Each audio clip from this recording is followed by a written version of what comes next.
नमस्कार दोस्तों, आप सभी का स्वागत है हमारे चैनल एग्रीकल्चर एग्ज़ाम गुरु पर। आज का जो हमारा टॉपिक है वो है सॉइल फार्मिंग फैक्टर्स। तो चलिए फिर हम स्टार्ट करते हैं। सॉइल फार्मिंग फैक्टर्स क्या होते हैं? मिट्टी बनाने के कारक। तो जो हमारी मिट्टी बनती है तो उसके लिए क्या होता है कि अलग अलग फैक्टर्स पार्टिसिपेट करते हैं जिनके कारण मिट्टी की पूरी प्रोसेस कंप्लीट होती है।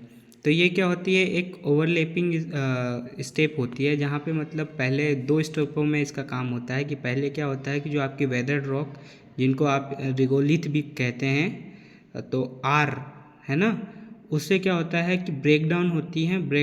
जो चट्टानें आपकी टूटती हैं वेदर्ड होती हैं, अपक्षय होता है। तो अपक्षय होने के बाद क्या बनता है, उनसे पेरेंट मटेरियल बनता है।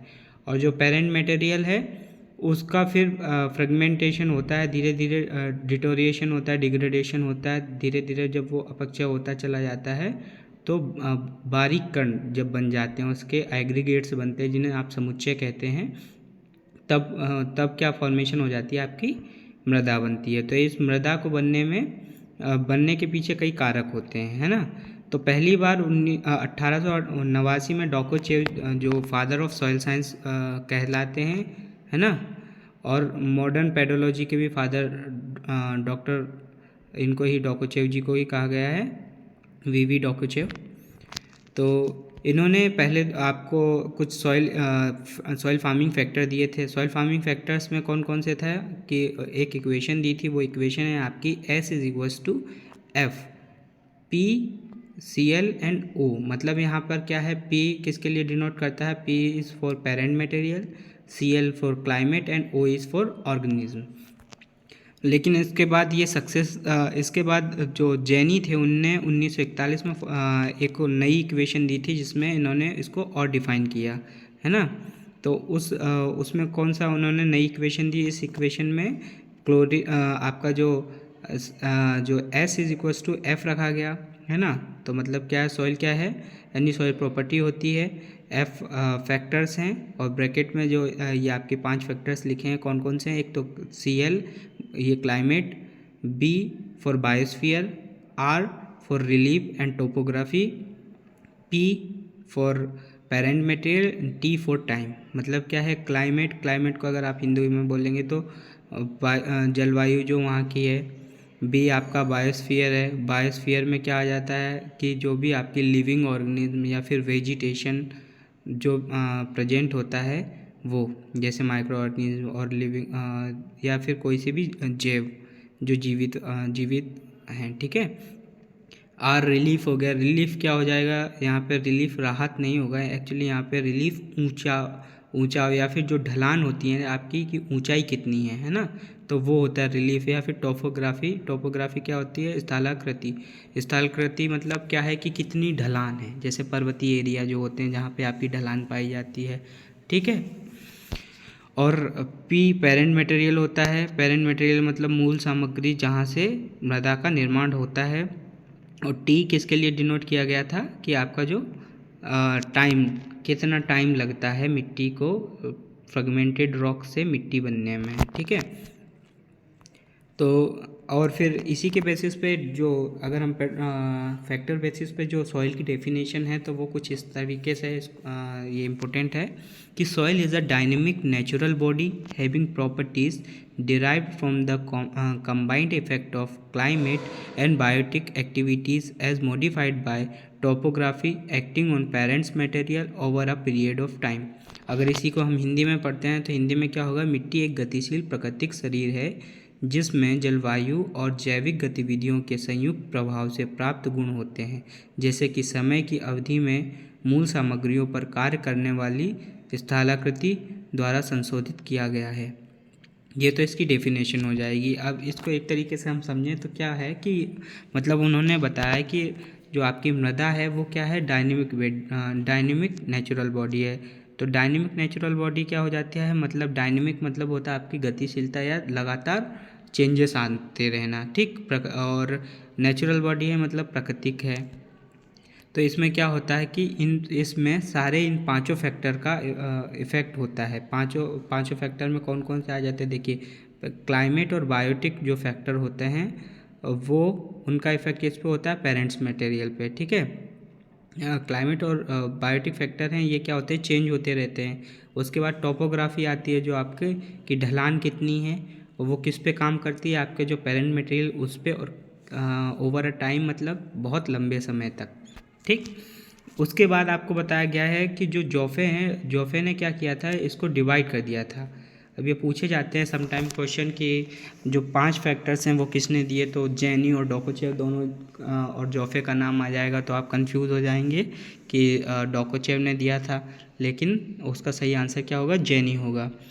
इसी प्रकार जो कभी कभी क्वेश्चन पूछ लिया जाता कि एक्टिव और पैसिव फैक्टर में किसने डिवाइड किया था इसको, तो इसमें आपको बताना रहेगा एक्टिव और पैसिव फैक्टर में डिवाइड करने वाले जोफे थे, ठीक है। जोफे ने इसको एक्टिव और पैसिव फैक्टर में डिवाइड किया था। तो एक्टिव मतलब सक्रिय मिट्टी बनाने वाले कारक। अब उसमें कौन कौन से फैक्टर्स आ जाते हैं आपके, तो जो पेरेंट मटेरियल है, रिलीफ है, और टोपोग्राफी एंड टाइम।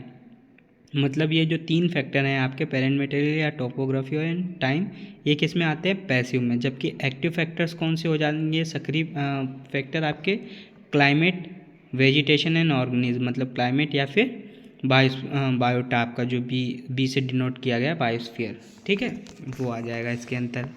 तो इसमें क्या होता है कि ये जो सॉइल फार्मिंग फैक्टर हैं, तो एक्टिव फैक्टर इनको क्यों नाम दिया जाता है भाई, एक्टिव फैक्टर नाम देने के पीछे रीज़न है कि ये एनर्जी प्रोवाइड करवाते हैं टू वेदरिंग, और मतलब जो आपकी सॉइल का फॉर्मेशन होती है, सॉइल बनती है, उसकी प्रोसेस में जो ऊर्जा प्रदान करते हैं इस वो इन ये होते हैं, कौन कौन से हो जाएंगे, क्लाइमेट और वेजिटेशन, ठीक है। तो इसलिए इनको ध्यान दिया जाता है। अब पहला क्या है इसमें आपका, क्लाइमेट, या फिर आप इसको बोल देंगे जलवायु, है ना। तो इसका क्या इफ़ेक्ट होता है, इसके ये डायरेक्टली और इनडायरेक्टली दोनों तरीके से इफ़ेक्ट करता है आपका जलवायु।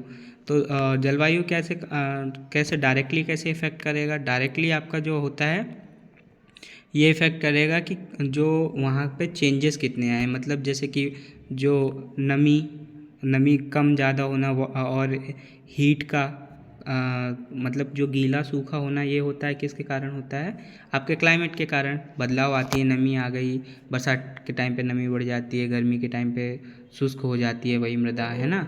तो ये जो चेंजेस आते हैं ये क्लाइमेट के कारण आते हैं, ठीक है। दूसरा फिर क्या हो जाएगा, ये तो हो गया डायरेक्टली, तो मतलब क्या करेगा, एक तो नमी प्रोवाइड करेगा, दूसरा उसको सुखा देगा। तो जब गीली और सूखी होंगी मृदाएं, तो उनके बीच चट्टानें, तो उनके बीच में क्या होता है, फिजिकल और केमिकल एक्टिविटीज़ होती हैं। तो फिजिकल और केमिकल या मैकेनिकल एक्टिविटी आप उनको बोल सकते हैं। तो जब वो क्रियाएं होती हैं, तो उन क्रियाओं के कारण क्या होता है, या तो पपड़ी बन के मृदाएं टूटती हैं, या केमिकल रिएक्शन के कारण ब्रेक डाउन होता चला जाता है, ठीक। उसके बाद इनडायरेक्टली भी इफ़ेक्ट करता है। तो इनडायरेक्टली कैसे इफ़ेक्ट करेगा, जो माइक्रो ऑर्गेनिज्म और जो आपके लिविंग ऑर्गेनिज्म रहते हैं, तो उनको ये एक तरीके से फ्लोरा और फोना जो होती है, उनको क्लाइमेट ही सपोर्ट करता है। जैसे हम ही लोग हैं, तो हम लोग जीवित कैसे रहते हैं, हमको क्लाइमेट हमारा सर्वाइवल है। अगर हमारे यहाँ पे यही जितना हम रह रहे हैं, यहाँ पे बहुत बहुत अधिक ठंड पड़ने लग जाए, आपका -150 से ज़्यादा पारा जाए, तो क्या आप जीवित रह सकते हैं, नहीं रह सकते हैं। बहुत ज़्यादा गर्मी पड़े तो क्या आप जीवित रह पाएंगे, नहीं रह पाएंगे। तो इस क्लाइमेट ही तो हमको सपोर्ट करता है। तो वो कंडीशन इसमें भी होती है। तो यहाँ पे क्या हो जाता है, उसका आपको सपोर्ट मिल जाता है, ठीक है। तो ये इनडायरेक्टली जब हमको ग्रो करेगी, तो हम क्या करते हैं, जैसे कि इंजीनियरिंग प्रैक्टिसेस करते हैं, या फिर पुल्स बनाते हैं, ब्रिजेस बनाते हैं, या फिर हम सड़क का कंस्ट्रक्शन कर रहे हैं, खेती कर रहे हैं, तो ये क्या कर रहे हैं कि हम एक तरीके से प्रोसेस में पार्टिसिपेट करते हैं। इसी तरीके से वनस्पति भी पार्टिसिपेट करती है, जीव जंतु भी पार्टिसिपेट करते हैं मृदा को बनाने में, और या फिर उसमें तेजी लाने में, ठीक है। तो ये 2 तरीके से ये डायरेक्टली और इनडायरेक्टली इफ़ेक्ट करता है। देन उसके बाद आपका क्या हो जाते हैं कि जो सॉइल है ये मतलब अगर सॉइल पेरेंट मटेरियल या क्लाइमेट के अंदर जब काम करती है, तो ये 2 स्पेशल टर्म्स हैं, ये भी कभी कभी पूछ ली जाती हैं कि अगर किसी का डोमिनेंस है, मतलब जहाँ पर क्लाइमेट का डोमिनेंस होगा या इन्फ्लुएंस ज़्यादा होगा, जहाँ तो वहाँ पे किस टाइप की मृदा बनती है, वहाँ की जो प्रोसेस होती है उसमें उसको बोलते हैं हम डायनोमॉर्फिक सॉइल्स। जहाँ पर क्या हो जाता है, किसका पेरेंट मटेरियल सुप्रीम होता है। जहाँ पे पेरेंट मटेरियल का इफेक्ट ज़्यादा होता है या इन्फ्लुएंस ज़्यादा होता है, वहाँ पे किस टाइप की सॉइल बनती है, एंडो डायनमोमॉर्फिक सॉइल्स। मतलब यही दोनों हैं कि एक्टो कहाँ पे बनेगा, जहाँ पर क्लाइमेट का इफेक्ट ज़्यादा होगा, और एंडो कहाँ पर बनेगा, जहाँ पर पेरेंट मटेरियल का इफेक्ट ज़्यादा होगा, इन्फ्लुएंस ज़्यादा होगा। तो ये भी समटाइम आपके बहुत बार पूछ लिया जाता है 1 मार्क्स क्वेश्चन में, ठीक है। देन आपका आता है दूसरा रेनफॉल। तो एक तो हो गया आपका क्लाइमेट में रेनफॉल आ जाता है। तो रेनफॉल क्या करता है भाई, रेनफॉल जैसे ह्यूमिड रीजन है आपके, है ना, जहाँ पर बहुत ज़्यादा मॉइस्चर रहता है, उन्हें हम ह्यूमिड रीजन कहते हैं। तो वहाँ पर क्या होता है कि जो पोटेंशियल इवोपो ट्रांसपायरेशन होता है, मतलब जो आपकी पानी है वो वाष्प बन के जब उड़ जाता है, उसको हम पोटेंशियल इवोपो ट्रांसपायरेशन बोलते हैं। तो वो ज़्यादा होता, मतलब क्या वहाँ पे बरसात किससे ज़्यादा हो रही है, लॉस, पीईटी क्या हो जाएगा, एक तरीके का लॉस है आपका वाटर का। तो वाटर लॉस जो है वो कम होगा और रेनफॉल ज़्यादा होगी, तो वहाँ उस कंडीशन में क्या बनेगा, ह्यूमिड रीजन होगा। उस रीजन को हम क्या बोलेंगे, ह्यूमिड रीजन होगा। और जब ये इस तरीके का रीजन होगा तो इसमें निश्चलन होता है या लीचिंग प्रोसेस होती है। लीचिंग प्रोसेस होने के कारण इसमें क्या होता है, आपका लीचिंग प्रोसेस होती है। तो जब लीचिंग प्रोसेस होगी तो लीचिंग प्रोसेस होने में बेसिस जो होती हैं आपकी न्यूट्रिएंट के साथ, वो जो आपका ह्यूमिड है, वाटर है, उसके साथ डिज़ोल्व होके ज़मीन के अंदर चली जाती हैं। और उनके नीचे ज़मीन के अंदर चले जाने से क्या हो जाएगा कि बेसिस कम हो जाएंगी, और बेसिस कम हो जाएंगी तो आपकी क्या होती है, एसिडिटी बढ़ जाती है, और पीएच क्या होता है, डिक्रीज़ हो जाता है। तो इस कंडीशन में सॉइल एसिडिक कंडीशन की होती है ना। और यहाँ पे क्या हो जाता है, जो हॉरिजॉन्स होते हैं वो अच्छे बनते हैं। दूसरा इसी का पॉइंट है, जैसे कि तो यहाँ पे जहाँ पे रेनफॉल ज़्यादा होती है ना, और उसमें क्या हो जाती है कि एक तो कंडीशन होती है कि जितना हो रही है रेनफॉल उसके बाद एब्जॉर्ब कर ले पानी, तो वहाँ पे ह्यूमिड कंडीशन बनेगी। लेकिन जहाँ पे क्या हो कि लॉस बहुत कम हो, पीईटी है बहुत कम है, और क्या हो रहा है, वाटर जो आपकी रेनफॉल है या प्रेसिपिटेशन है वो बहुत ज़्यादा हो रहा है। तो जब जिस कंडीशन में ज़्यादा हो जाएगा तो क्या हो जाती है कि आपकी जो मृदा हो जाती है, मृदा सेचूरेटेड हो जाती है। सेचूरेटेड बोले तो क्या होगा कि जो पोर स्पेस होते हैं आपकी मृदा के अंदर, उनमें पानी भर जाएगा। तो मतलब क्या हो जाएगी, वो ज़मीन फुलफिल हो जाएगी। तो वो जो पानी और बरसेगा, पानी वो क्या हो जाएगा, बहता है। तो जब वो पानी बहता है तो ये जो मृदा है, मृदा का इरोजन करता है, कटाव कर देता है। मृदा अगर थोड़ी सी भी ढलान है, स्लोपी एरिया है, तो वहाँ से मृदा के साथ में पूरा पानी बह के चला जाता है, जिसके कारण क्या हो जाता है कि वहाँ की जो मिट्टी बनने की प्रोसेस होती है वो स्लो डाउन हो जाती है ना। और वहीं जब ये मिट्टी जहाँ इकट्ठी होती है वहाँ पे ये मिट्टी हर बार नई हो जाती है। ये वाला केस एक और जगह पे काम आता है, जैसे कि जब ढलान से इरोजन होके मिट्टी जब जाती है, जो जलोढ़ मृदाएं आप जिसको एलुवियल सॉइल्स बोलते हैं, वो मृदाएं नदियों के साथ बह के क्या होती है, तराई रीजन में जाके इकट्ठी होती हैं, और वो मृदा हमेशा नई बनी रहती हैं, ठीक है। देन आपका arid and semi arid region आ जाएगा। एरिड और सेमी एरिड रीजन क्या होता है, वह जगह जहाँ पर पानी जो है आपका बरसात कम होती है, और इवोपरेशन जो पोटेंशियल इवोपरेशन है वो क्या हो जाता है, ज़्यादा होता है। तो वो जब ज़्यादा होगा तो वहाँ पे क्या होंगे, जो हॉरिजॉन्स बनते हैं आपके, है ना, वो हॉरिजॉन्स प्रॉपर नहीं बनेंगे। और उसके बाद क्या हो जाएगा, यहाँ पे पर्कुलेशन भी कम होगा। तो पर्कुलेशन कम होगा तो इस टाइप की जो मृदा होंगी यहाँ पे क्षार ज़्यादा होगा, बेसिक सॉइल्स ज़्यादा होंगी, मतलब पीएच क्या होगा, ज़्यादा होगा, ठीक है। इसके बाद हम चलते हैं आगे।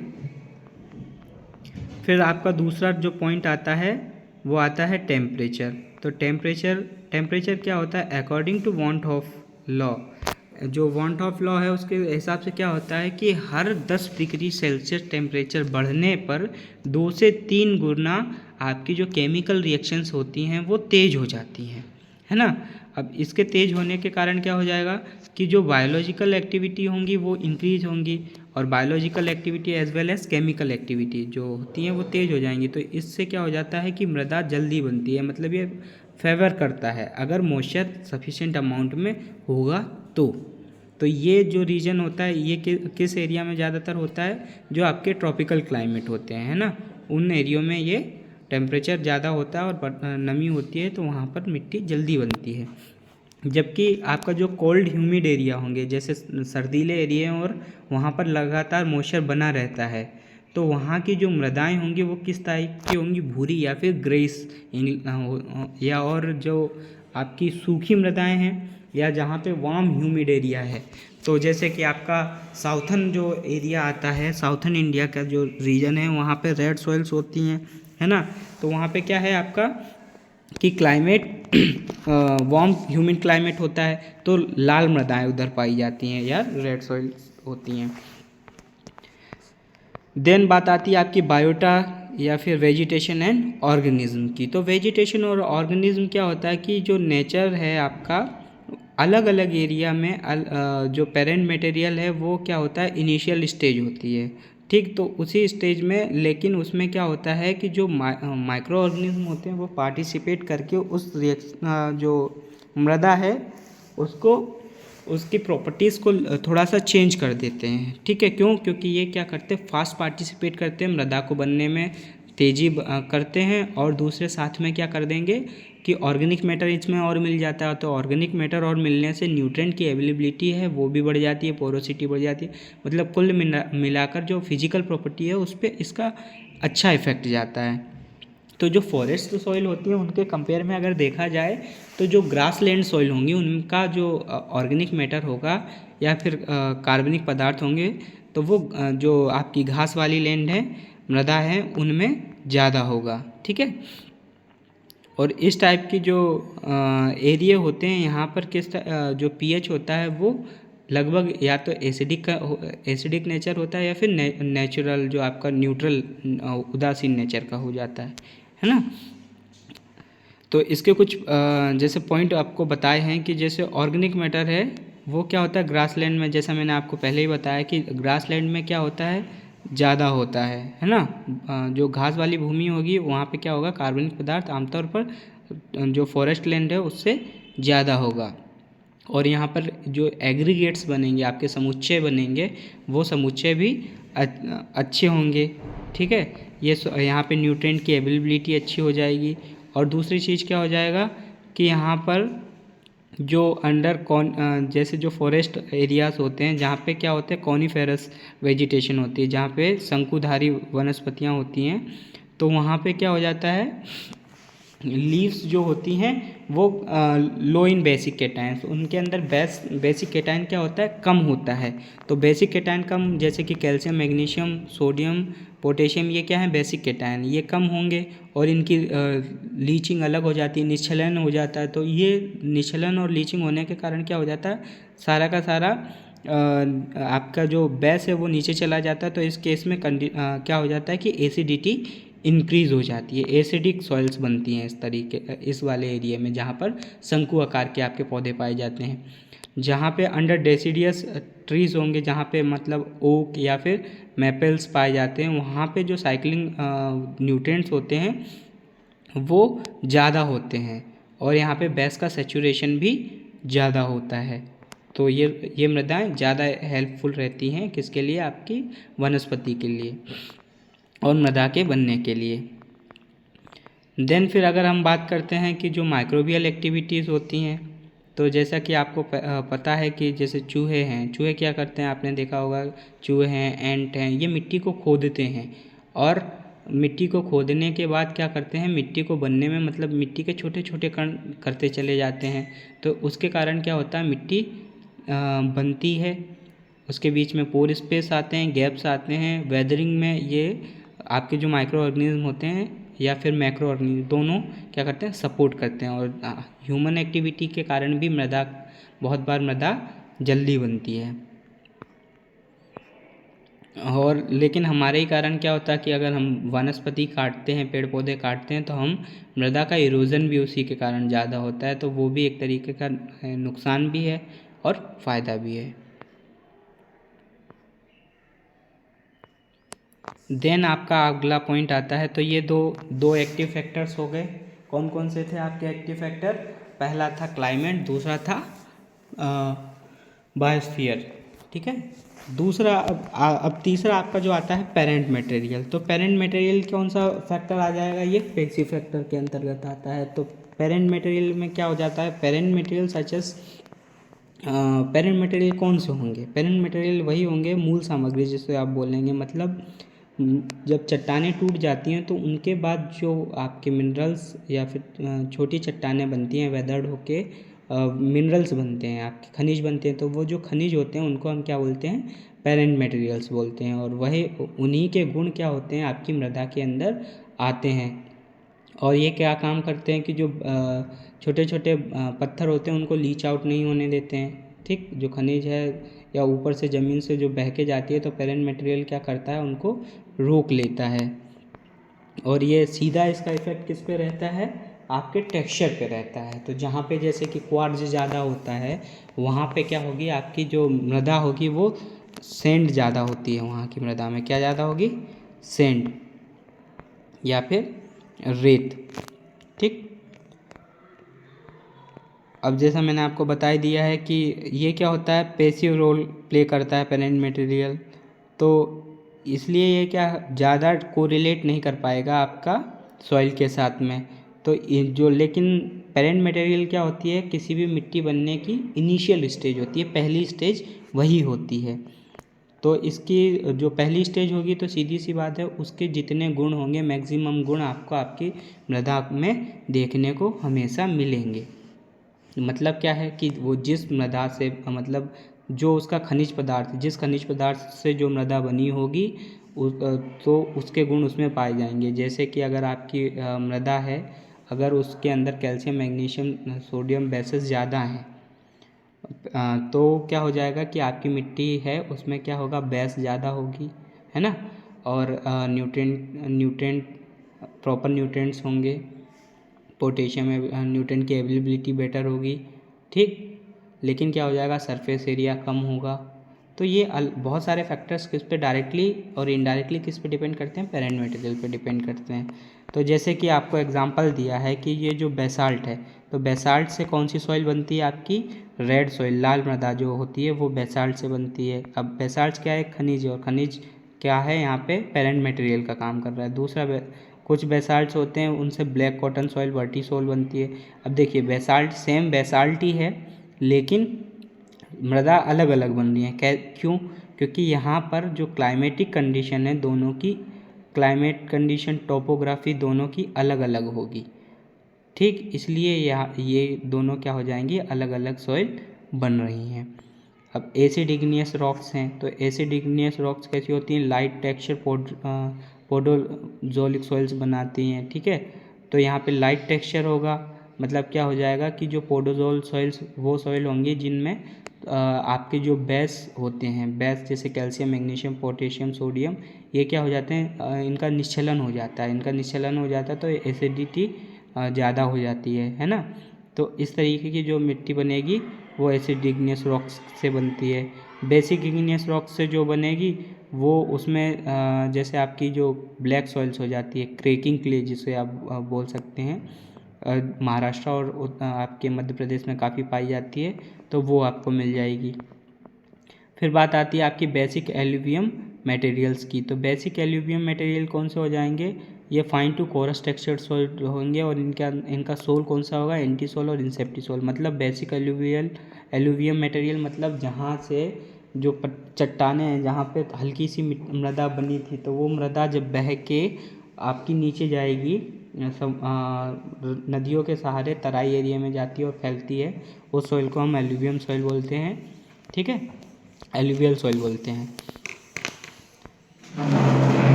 देन फिर मतलब क्या होता है कि the nature of element release during the decaying of rocks has a specific role in soil formation. तो क्या बता रहे हैं कि जो एक सीधा सा बात है कि अगर जब जो खनिज टूटा है उस खनिज के अंदर जो एलिमेंट्स होंगे, ठीक है, खनिज की परिभाषा क्या होती है कि जब दो या दो से अधिक एलिमेंट्स जो होते हैं कंपाउंड हो जाते हैं, जब वो दोनों कंपाउंड हो जाते हैं तो कंपाउंड होने के बाद जो नया यौगिक बनता है जिसे आप यौगिक बोलते हैं, तो वो यौगिक में क्या उसके गुण होंगे। ठीक। तो मतलब क्या होगा कि जब खनिज टूटेगा तो एलिमेंट्स जो होंगे आपके एटम जिसको आप बोलते हैं वो अलग अलग हो जाएंगे, बिखरेंगे। तो उन्हीं की कुछ प्रॉपर्टीज़ होंगी, सीधी सी बात है। तो वो क्या है, जैसे कि silicon and aluminium furnish the skeleton for the production of secondary minerals. मतलब क्या होता है, जो सिलिकॉन है और एल्यूमिनियम है ये क्या होता है, ढांचा बना देता है, आपका कंकाल बना देता है जो सेकेंडरी मिनरल्स होती हैं उनके लिए, ठीक है। और कहा भी जाता है कि जो आपका सिलिकॉन सैंड और सिल्ट होता है तो वो कैसा होता है, प्राइमरी मिनरल्स से बनते हैं। तो प्राइमरी मिनरल्स क्या होते हैं कि स्केलेटन कहे जाते हैं, जबकि क्ले है उसको हम क्या बोलते हैं, फ्लैश बोलते हैं, मास बोलते हैं, ठीक है। मिट्टी के लिए जो ढांचा है वो कौन बना रहा है, आपका silt and clay, silt and sand, और मास का काम कौन करता है, क्ले करता है। देन दूसरी बात बताइए कि यहीं पे जैसे एलिमेंट है आयरन और मैग्नीज, तो आयरन और मैग्नीज ये क्या करते हैं, रिडक्शन और ऑक्सीडेशन की प्रोसेस में पार्टिसिपेट करेंगे, सभी को पता है। और दूसरा काम इसका क्या होता है कि जो मृदा का लाल कलर है वो इन्हीं के कारण आता है।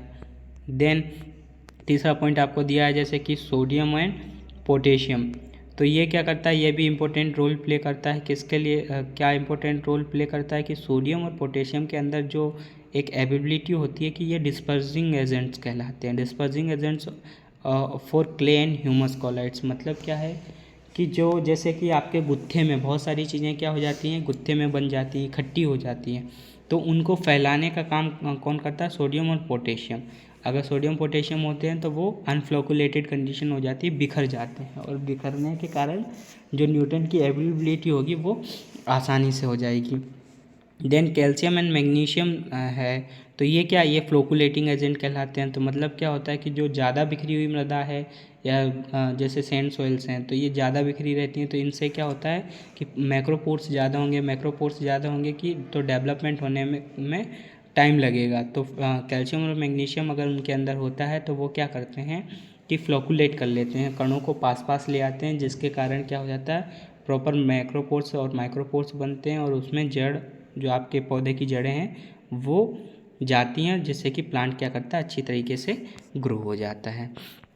देन आपकी बात आती है रिलीफ की। रिलीफ मतलब ऊंचाव, जो मैंने आपको जैसे बताया था। तो कोई जो अलग अलग टॉपोग्राफी है, मतलब देखिए जो पहाड़ी रीजन होता है तो वहाँ पे ढलान होती है, ऐसे ही आपका समतल रीजन होता है वहाँ पे भी हल्की ढलान होती है, या कुछ तराई एरिया होता है, वैलीज़ होती हैं जहाँ पे ढलान नहीं होती है और वो पूरा समतल एरिया होता है। तो अगर क्या होता है कि अगर ज़्यादा ढलान होगी, स्लोपी होगा, एकदम ज़्यादा ढलान है, तो उस ढलान वाले एरिया में जो मिट्टी है वो बहुत कम बन पाती है, ठीक है। वहीं अगर ज़्यादा समतल एरिया है तो वहाँ पे भी मिट्टी इतनी नहीं बनती, जहाँ पे हल्का सा ढलान होगा और स्लोपी एरिया होगा, लेकिन बिल्कुल हल्का ढलान होगा, तो वहाँ पे जो मिट्टी है वो ज़्यादा अच्छे से बनेगी, ठीक है। और ज़्यादा गहराई होगी उसमें, उसके जो संस्तर होंगे वो ज़्यादा अच्छे से दिखेंगे। जबकि वही ज़्यादा स्लोपी एरिया होगा तो वहाँ से क्या हो जाता है कि पानी के साथ वो मिट्टी बहती रहती है, तो टाइम के कारण ज़्यादा टाइम उसको मिल नहीं पाता, तो वो मिट्टी पूरी तरीके से बन नहीं पाती है ना, उसमें संस्तर नहीं बनते हैं। फिर आता है आपका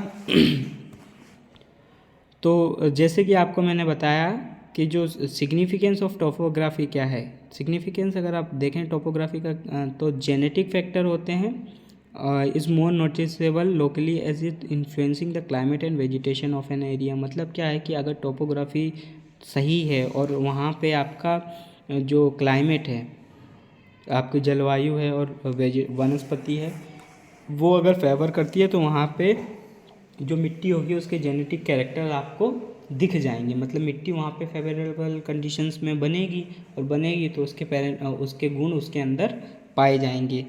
वहीं अगर थोड़ा सा जो टोपोग्राफी होती है वो दूसरा काम क्या करती है कि थिकनेस और थिननेस का डिपेंड करती है, कि अगर जैसे स्लोपी एरिया होगा, ज़्यादा स्लोपी एरिया है तो वहाँ पे थिन होगी, जहाँ पे नॉर्मल मतलब हल्का सा मैंने जैसे आपको बताया था कि हल्की ढलान होती है, तो उस एरिया में क्या हो जाता है कि जो आपकी थिकनेस होती है वो ज़्यादा होती है, तो वहाँ पे मतलब हॉरिजॉन्स ज़्यादा बनते हैं, मतलब ज़्यादा गहराई तक मिट्टी पाई जाती है, लगभग 1 मीटर 2 मीटर तक पाई जाएगी। जबकि अगर पहाड़ी एरिया और ढलान ज़्यादा है तो हो सकता है 15 सेंटीमीटर तक मिट्टी मिले आपको, और कुछ एरिया में तो ना के बराबर भी मिलती है। ठीक है। देन उसके बाद क्या आ जाता है, जो सॉइल क्लाइमेट, जो मृदा का जो जलवायु होता है, अगर वो ह्यूमिड ज़्यादा है और जेंटल स्लोप है, then steeply sloping lands and still moisture और wet in valleys and depressions और वैली लैंडेड। मतलब क्या हो जाता है कि जो सीधी सी बात है, वही बता रहा था मैं कि जो ज़्यादा ढलान जहाँ पर होगी तो वहाँ से वो बह के आ जाएंगी सारी की सारी मृदाएँ, और फिर वो जो वैलीज नीचे जो जहाँ तलहटी होती है वहाँ पर जमा हो जाती है, और आधा जो बाकी की प्रोसेस होती है उसमें वो वहाँ पर कंप्लीट होती है। ठीक है।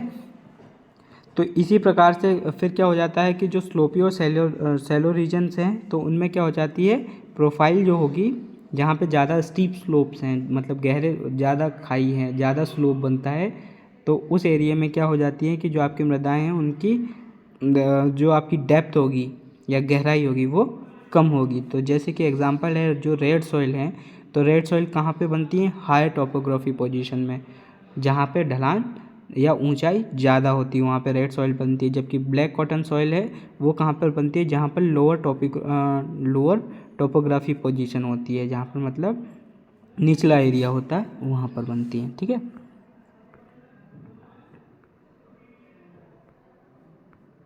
देन हम चलते हैं, आपका लास्ट पॉइंट आता है टाइम। तो टाइम क्या हो जाता है, जो length of time required for a soil to develop the distinct layer called as genetic horizon.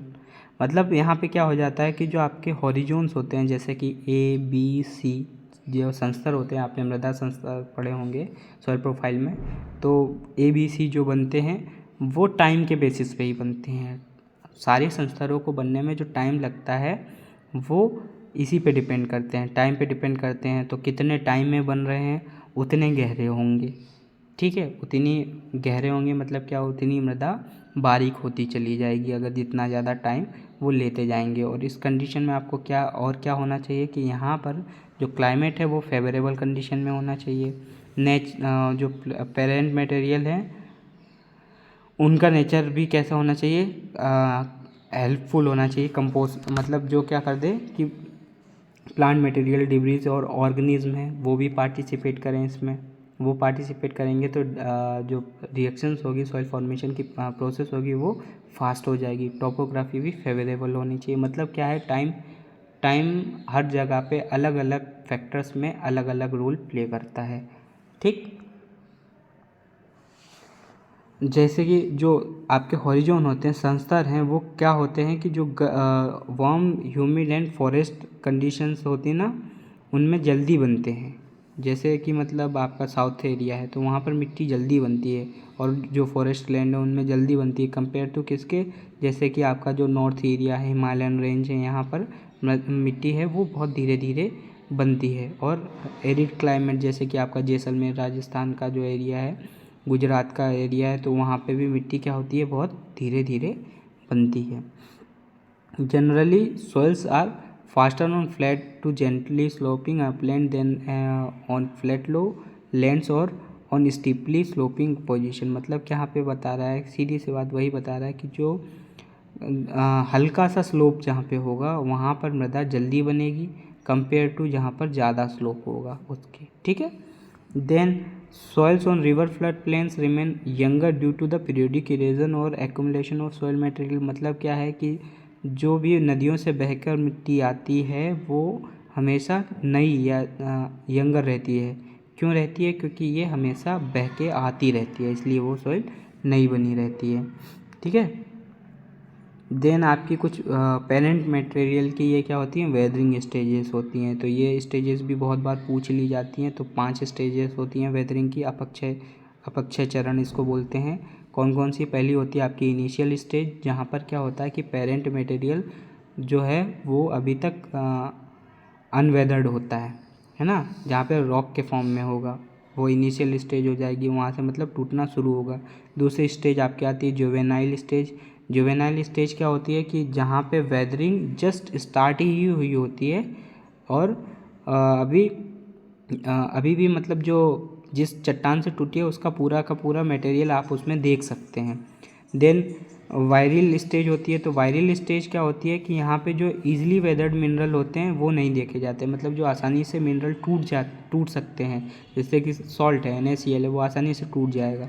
तो वो जो टूट सकते हैं वो तो टूट चुके होते हैं, लेकिन यहाँ पे अभी कम्प्लीटली डिकम्पोज्ड हो चुके होंगे, मतलब जो आसानी से घुल सकते थे वो तो घुल गए होंगे, बाकी चीज़ें बची होंगी। देन आपकी आती है सेनाइल स्टेज। सेनाइल स्टेज क्या हो जाता है कि इस स्टेज में खाली जो वही मिनरल्स रह जाते हैं जो मिनरल रेजिस्टेंस होते हैं, ठीक है, आसानी से वेदर्ड नहीं होते हैं, वही मिनरल रह जाएंगे, बाकी सब यहाँ पे डिकम्पोज हो चुका होता है। देन जो आपकी फाइनल स्टेज आती है, तो फाइनल स्टेज में क्या हो जाता है कि जितने भी जैसे क्वार्ट्ज है, अब क्वार्ट्ज क्या हो जाता है सेनाइल स्टेज में आता है, क्यों? क्योंकि वो रेजिस्टेंस होता है वेदरिंग के, इतनी आसानी से वेदर नहीं होता। जब वो भी कम्प्लीटली वेदर हो चुका मतलब पूरी तरीके से जब मिट्टी बन जाती है तो उसे फाइनल स्टेज कहते हैं, ठीक है। धन्यवाद। अगर आपको इसमें कुछ ना समझ में आया हो तो आप कमेंट कर सकते हैं, और हमारे चैनल को लाइक शेयर एंड सब्सक्राइब करना ना भूलें। Thank you.